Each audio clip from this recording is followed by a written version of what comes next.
સુરતના વરાછા વિસ્તારમાં રહેતા ઉદ્યોગપતિના ફ્લેટમાં ચોરી કરવા ઘૂસેલો ચોર સીસીટીવીમાં કેદ થતા પોલીસે ઝડપી પાડ્યો હતો. ફ્લેટના ખૂણે ખૂણે લાગેલા સીસીટીવીમાં ચોરની હરકતો પણ કેદ થઈ હતી, જેમાં પલંગ પર બેસી આરામથી ચોરી કરતો નજરે પડ્યો હતો. સુરતના વરાછા વિસ્તારમાં રહેતા જાણીતા ઉદ્યોગપતિના ફ્લેટમાં ગત રાત્રે ચોરીની ઘટના બની હતી.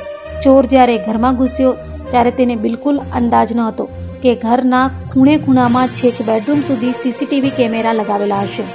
સામાન્ય રીતે સુરક્ષા માટે લોકો હોલ કે ગેલેરીમાં કેમેરા રાખતા હોય છે. ઉદ્યોગપતિની સતર્કતાએ ચોરની મુશ્કેલી વધારી દીધી હતી. પલંગ પર બેસીને આરામથી ચોરી કરી હતી. જે ચોરીની ઘટના બેડરૂમના સીસીટીવીમાં કેદ થઈ હતી. ચોરી કર્યા બાદ ભગવાન કૃષ્ણનું ચિત્ર પણ ફાડ્યું હતું અને ઉદ્યોગપતિના ઘરે ધાડ પાડનારની સ્માર્ટફોને પોલ ખોલી હતી. તો ઉદ્યોગપતિ કેયુર ખેનીના પરિવારને સવારે 8 વાગ્યે ચોરી થઈ હોવાની જાણ થઈ હતી અને તેમણે તાત્કાલિક વરાછા પોલીસનો સંપર્ક કર્યો હતો, જેથી પોલીસે ઘટના સ્થળે પહોંચી સીસીટીવી ફૂટેજ મેળવ્યા હતા અને મોબાઈલ લોકેશનના આધારે તપાસ તેજ કરી પોલીસે સવારે 11 વાગ્યા સુધીમાં તો આરોપીને ઝડપી પાડી જેલના સળિયા પાછળ ધકેલી દીધો હતો.